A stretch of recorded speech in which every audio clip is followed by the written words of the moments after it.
Ladies and gentlemen, brethren all, welcome to the Working Tools Masonic podcast, discussions around all things Masonic.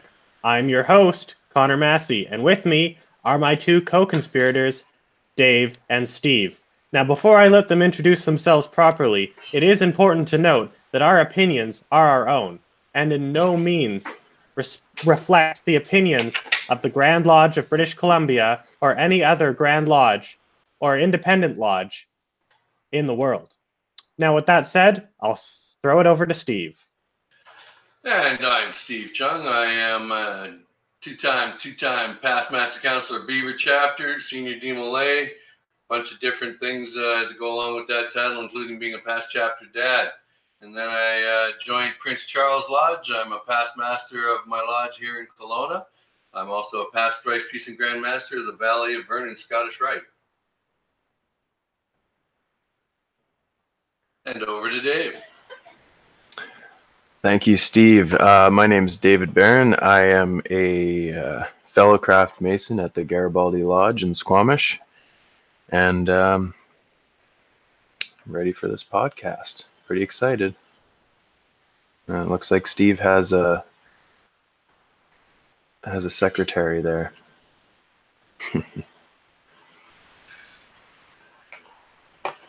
All right, so today we are going to be discussing why we memorize ritual. But before we get into that, is there any news in the jurisdiction or Freemasonry as a whole that any of us want to discuss? Well, for those in British Columbia, you should have gotten the latest copy of the EB, which is our newsletter sent out from Grand Lodge. It's a special edition with an update from our current Grand Master. So if you have not gotten an electronic copy of the EB, used to be our Grand Lodge bulletin in the paper form, and you want one, email me at stephenwchung@gmail.com, and I will be happy to forward you the link to request it so that you get it automatically.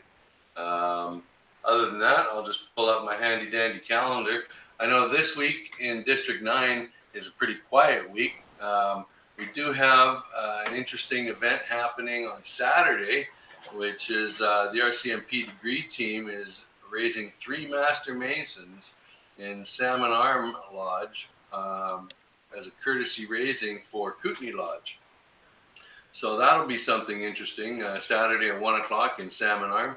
I have never seen a Master Mason raising done by the RCMP degree team, so that could be quite interesting. Other than that, Thursday we have our Rose Croft 15th degree, and for those in District 10 across the bridge from us here, Headley Lodge is having their regular meeting. That's all the news for District 9. So I don't have any particular news about Districts 1, 21, or 5, which are the 3 districts that I hang out in. But I do have some news that is a bit unfortunate, but reflective of all of Canadian Freemasonry. I have sad news from the Grand Lodge of Newfoundland and Labrador. The Deputy Grand Master recently passed away. And it's really sad, and our thoughts and prayers go out to the family and that Grand Lodge. But something that's worth mentioning is that in the last few days before our brother passed away, the Grand Master, several past Grand Masters, and the Grand Secretary gathered around his hospital bed and conferred him with an honorary past Grand Master. So whilst our brother never sat in the Grand East and in the Oriental Throne, he did and has been remembered as a most worshipful brother. So as much as that's really sad news, a bit of light there in the darkness. Well, that's good. So good. That was good of them to do. I agree. With that said, unless Dave has any news, I do not. Fantastic. Let's head on to our topic for the day. We are discussing why we as Masons memorize our ritual. Now that has a couple different meanings. Why do we memorize like the opening and closing of a lodge or the ceremonies of the degree? But also, why do we have to do a prove-up? That is to say, when we have received one of the 3 degrees, why do we have to recite something from memory before we can be passed to the other degree? So I'm going to let Steve talk about that first, being as he's the old fart here, I mean the worshipful past master. So what are your opinions on that? Well, the best thing I can say is that by committing to memory, you should also have a better understanding of what it is you're saying. Um, our ritual work is the one thing that sets us apart from most other fraternal organizations. Is the fact that we have ritual work, that we commit to memory and deliver from memory. Back in the old days, things weren't written down. There were no books. You know, memory work was from mouth to ear.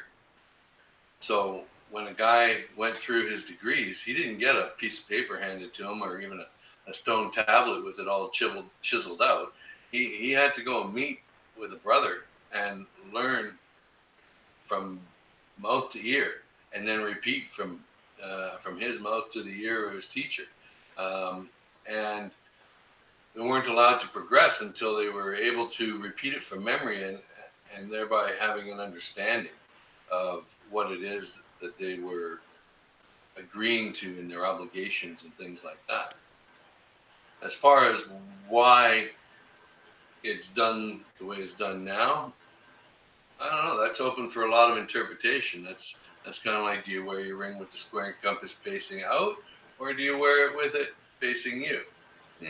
There's different trains of thoughts on that. Because Connor, you spent many years in DMLA, many years doing ritual work. What are your thoughts? Well, exactly what you were saying. I firmly believe that, well, I mean, it's not a belief, it's a fact, that originally there wasn't ritual written down. If I was to show you what was just over yonder, you would see a briefcase, which is currently quite locked up, and in there is the ritual and I guess secrets of both of my lodges. So it's if I was going through the Freemasons, say at the time of George Washington or Voltaire, I highly doubt that I would have been given a binder of printer paper that has all of the information. So when I was going through the degrees, say I needed to learn what this meant or be able to prove that I had taken in what the significance of the obligations were, well, then it would make sense that, yeah, they're going to make sure that I've memorized it. Now, when it comes to the officers, it's the same thing. Say the worshipful master of a lodge who has a lot of work, or in my case, as junior deacon of one of my lodges, I'm doing the entered apprentice chart lecture. And that is an incredibly long piece of ritual. It's about 5 to 6 pages long. Now, imagine trying to do that when you didn't have it written down, right? Like, sure, I could stand up there with a piece of paper and go, you know, so and so and so and so and so and so and so and so. I think my lodge would skin me alive. But you know, you could do that now. But traditionally, when you didn't have it all written down, you couldn't. So, as you said, Steve, your teacher would have told you the ritual, and then you would have had to memorize it, mouth to ear. So I think that's why we do it. But why don't we ask Dave, as Dave is currently in the process of going through the degrees and has to work on proving up. Exactly. Well, from what I've understood so far and the benefit of it, it's is that just obviously the officers memorizing things and when you're there experiencing it. If it wasn't told from memory in a sincere way, it wouldn't ingrain itself so deeply into my subconscious or the candidate's subconscious to the point of where you understand what they're saying, not just hear the words, but understand deeply within yourself what that means and what you're doing. And when you memorize it, you can actually put it into yourself and you know, go back and forth and really understand each point and part of it all the way through. And then that understanding, I think, is where these rituals where they come from, what they're there for. They're not there to just tell you something like a textbook. It's there for you to take it in and truly understand it within yourself.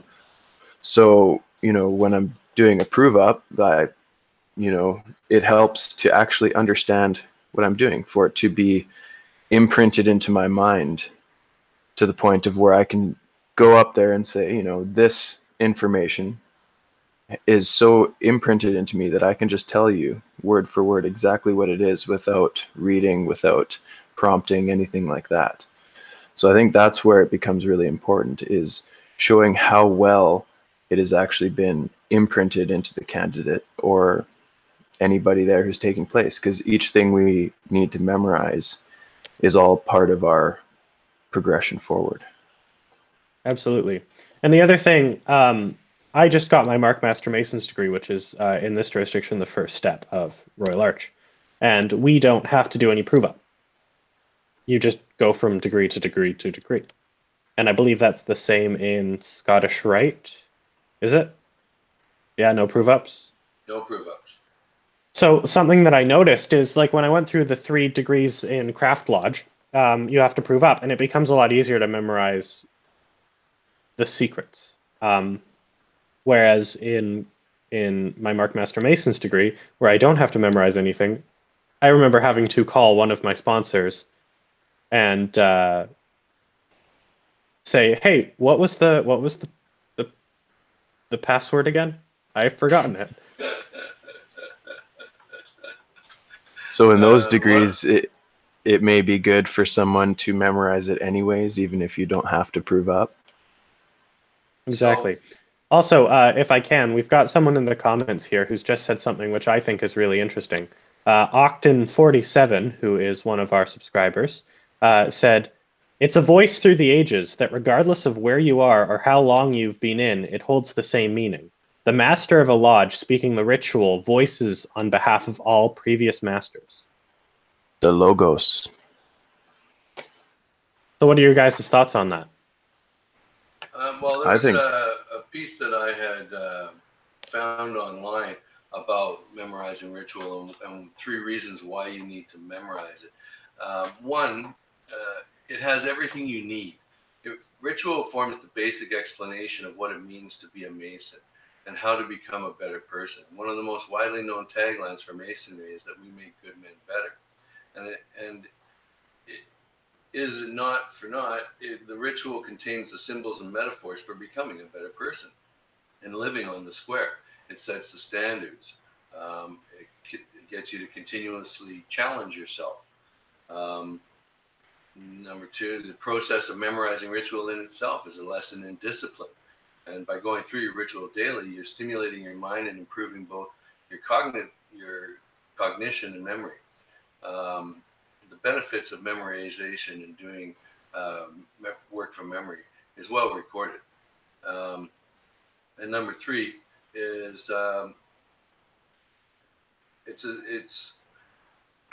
the end of the day, although you're not memorizing the ritual for yourself, you're memorizing it so you may pass on that knowledge to the next generation of Masons, which speaks to what the comment of our listener had posted there.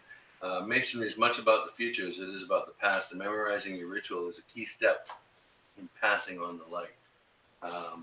So, it goes back to our thing last week of, or pardon me, our last podcast of setting a high standard and holding yourself to a high standard.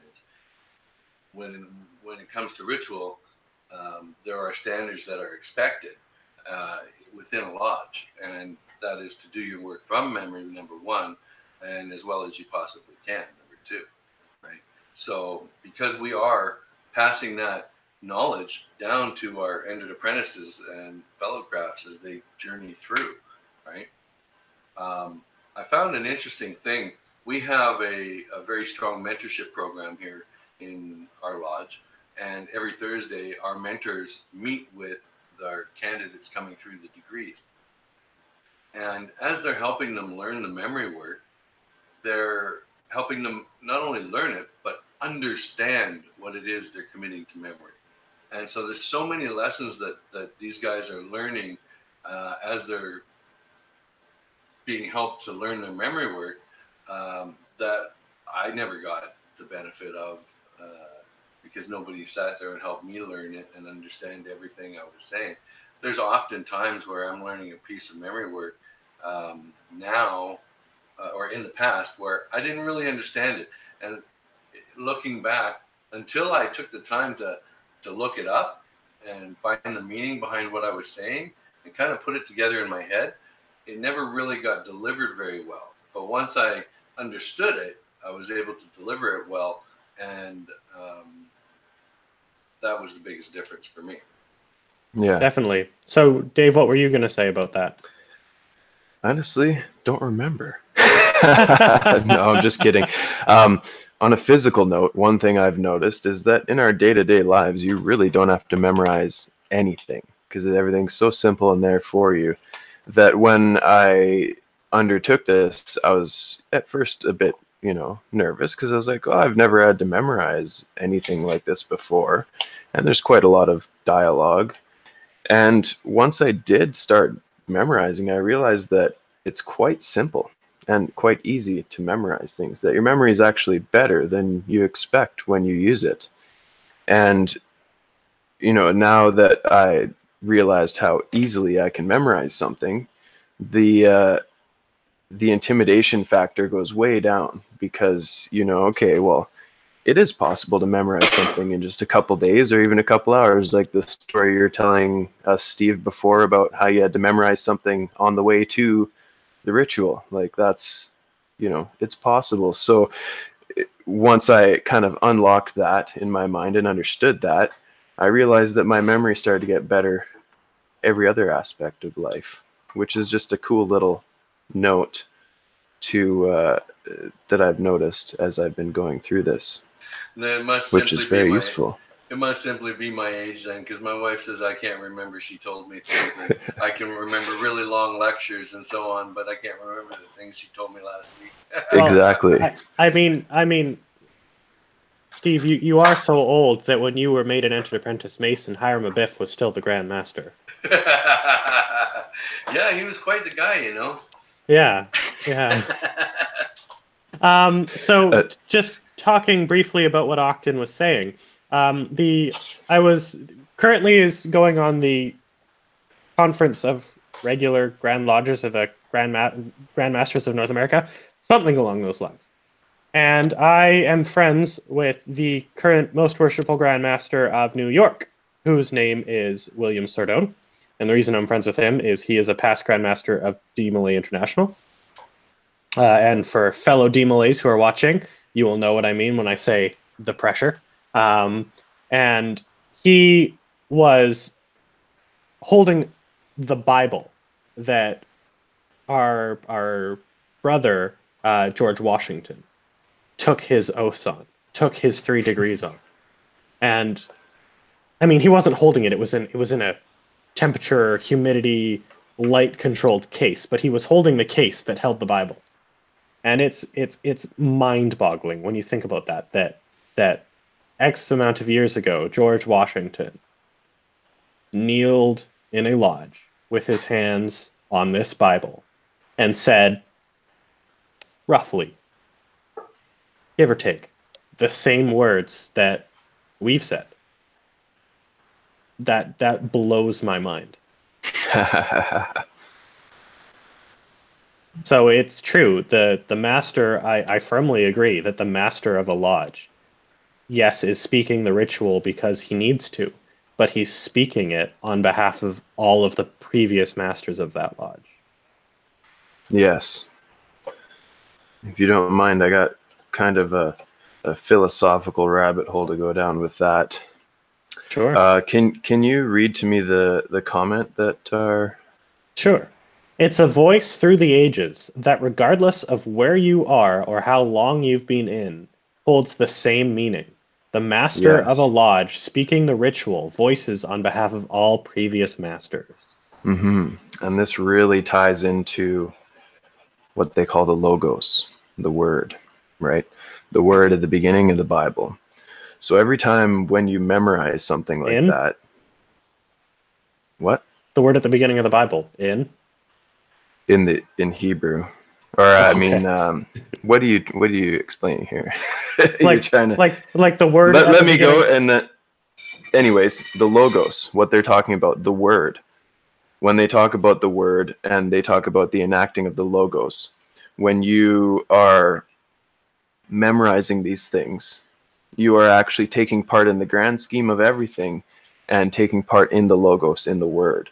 Because what you're doing is you're, like he said, you're putting forth the previous grandmasters' information from the very beginning, but then their information came from places that, well, we can't even go back that far in our history. But the idea is you're actually enacting a great part of the whole mechanism of our reality by remembering these things, imprinting them into yourselves, and then becoming that logos by communicating that to everybody around you. It's like when you get into Kabbalah, you read the Sefer Yetzirah, which explains to you that you must take each letter and you must engrave it, etch it, and, meditate on it. So basically what they're saying is that understand each thing and the meaning behind it all the way through deeply so that it programs into you. So the same thing we're doing with our memory is that we're not just regurgitating stuff. We're taking part in a grand scheme cosmically to keep this information going. Fair That enough. makes sense. Complicated way of saying something simple, I guess. Well, that's why we keep you around, is because you always give us like these massive philosophical things that we'll be thinking about for the next week, and then maybe at the next episode, Steve and I will understand it. Good. So just to comment on some of the other things, yes, I am wearing a DeMolay, Alberta sweater. Now, for those who know, I am the past, or I'm still technically the immediate past, provincial master councillor of DeMolay in the province of British Columbia and the territory of the Yukon. Now, with that said, I am also an honorary provincial master councillor of Alberta, and I'm proud of that fact. That honor was given to me by my best friend. So I proudly wear DeMolay Alberta swag because of that honor that was given to me by my closest friend. So that's why I am wearing DeMolay Alberta, not because I have given up on DeMolay BC. I just picked this jacket today. Well, I guess it's better than not wearing a shirt, even though it's a red coat. But that's okay. It identifies with the license plates they have. Fair enough. So, so one of the comments piping up in our YouTube from our viewers was that in his experience in DeMolay, when you prove up you're doing an obligation and memorizing it just makes you truly understand the words you're saying. Yeah, I totally agree with that. Like if I was to give you a paragraph and say, hey, I want you to read this. And then I'm going to quiz you on it. Sure, you might be able to answer some of the quizzes, but if I hand you a piece of paper and say, I want you to memorize this, and then after you've memorized it, I quiz you on it, I guarantee you're going to understand it better. For sure. Absolutely. You basically re-encode yourself with that information. Like a computer. You're writing it into the hard drive rather than just putting it on the desktop, Exactly. And well, you're new to all of this, Dave. What was your original thoughts when you were told you had to memorize a whole bunch of stuff? I was excited, actually, because I'm very excited about all the information that I get to learn through this. And the brothers at our lodge are extremely supportive. So at first I was a bit nervous, you get a couple little butterflies on the way down to lodge that night because it's like, okay, I've never done this before. I don't know what I'm in for. After the first one, it's easy though, because once you realize what it is and you do it, you now have the archetype inside, so you understand it. But I basically, I was nervous at first, but once I understood what I had to do, the nerves really faded. And, it really helped knowing that all the brothers at the lodge were so supportive throughout everything, and were so willing Definitely. to, to me, my bar is extremely high, so I need to do it the best that I possibly can. But I know if I would have screwed up, I wouldn't be ridiculed. I'd be supported, which is a good feeling. And I think that was very important for the whole thing, was just knowing that, the honor that the brothers in our lodge have, and the respect that they have, really helped it out quite a bit. When I was going to prove up in my Master Mason's degree, I was really, really nervous because there was a section that I just couldn't get into my head. It just wouldn't stick. So I was sitting there at the altar doing my prove up, and I was starting to get flustered and really anxious. And I remember the worshipful master of my lodge turned on his mic, because we're in arguably the biggest lodge room in the jurisdiction where my lodge meets. And he turned on the mic, leaned in, and said, "Hey, Connor, breathe. You're doing fine." And that may be an unorthodox thing for a worshipful master to do, but it made me slow down and think, all right, I got this. And these people, this scary guy up in the east with the big hammer that he could probably throw at me if he wants, they're in my corner. And they're not making me memorize this ritual to fail. It made me slow down and think, all right, I got this. And you got some feedback there, Steve. Scary guy up in the east with the big hammer that he could probably. There, I'm gonna mute you, Steve, just because we got some feedback. So it really made me think. We're not memorizing this ritual to fail. We're not doing these prove ups so that the lodge can weed out the bad ones. Exactly. The prove up is there so that we can get a better understanding, and it's that moment when the worshipful master was in my corner and he said this, and he in the middle of my prove up told me to relax and that I was doing fine, really made me think, why would anyone want us, like, we're not doing this to fail. These people are in our corner and they will always be in our corner. I think that's what really made me understand ritual better. It's not a pass fail, as I'm rambling at this point, but it's not a pass fail. It is a, let's learn this so that you have a better understanding.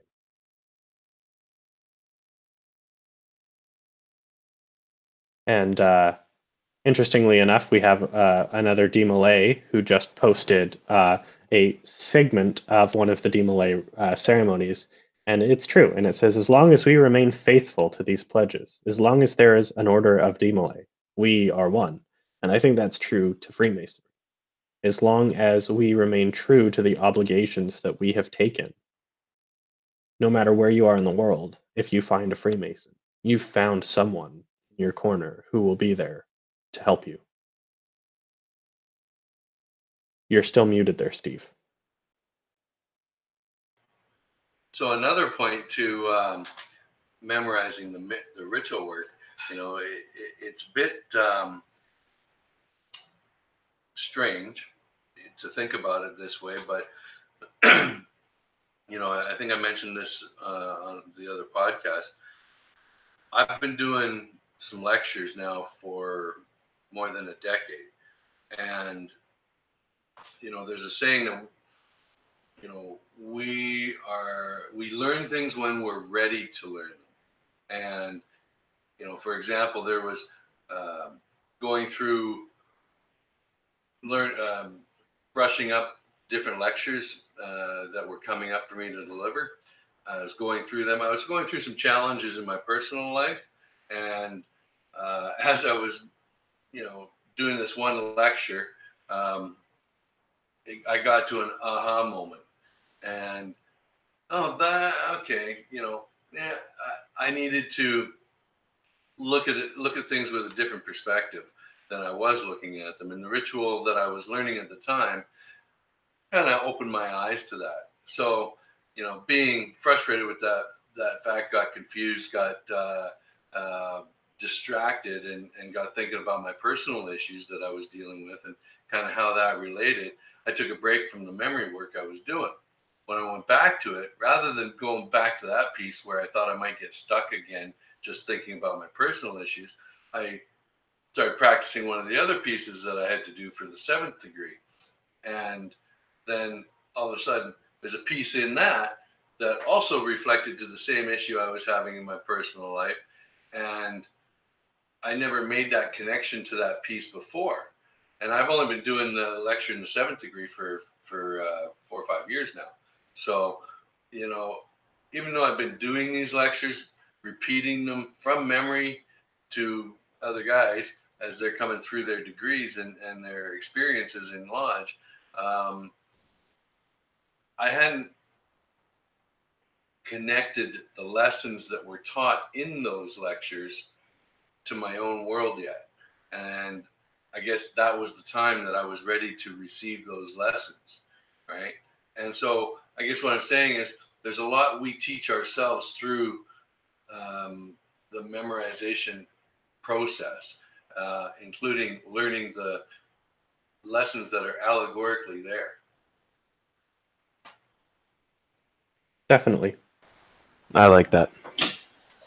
So I just wanted to go back to what I was saying in the beginning. It was, let me see here. Most worshipful brother Daniel Frampton, who passed away, and that was earlier in January. But I had just found out about it quite recently. So, with that said, I think we are coming to the end of our half hour. So I would like to open up to the two of you for any closing comments. I've posted on our chat, and none of our viewers seem to have any closing comments or questions for us. So, brethren, any final remarks that you want to say? Well, as far as final remarks from me, if you are learning ritual work and whatnot, do your best to take your time and understand what it is you're committing to memory and enjoy it. Best advice I can give: take your time, enjoy it, and learn what is there to be learned. Yeah, and I think don't let it stress you out. Like Connor said, the brethren aren't there to weed you out, but they're there to help you learn and help you progress forward. So I think understanding that's quite an important factor as well. Brotherly love. Yeah. So we do have one comment, and it's from a master counselor of a D-Malay chapter. We have a lot of D-Malay listening in. I wonder why. And he says, as master counselor of my chapter, I feel it's my job to inspire the boys, but one of them is reluctant to do their prove-up. Is there any advice on how I can inspire him? So I'm gonna let Steve answer this, because he's both a past master counselor and a past worshipful master and a past grand poobah of something or another. So Steve, go ahead. Well, as far as advice is to inspire them to do their prove-ups, just remind them that it shows the brethren that they are willing, that they're in this with them. When you prove up, the brethren that are there and watch you prove up, they're there to support you. They're there.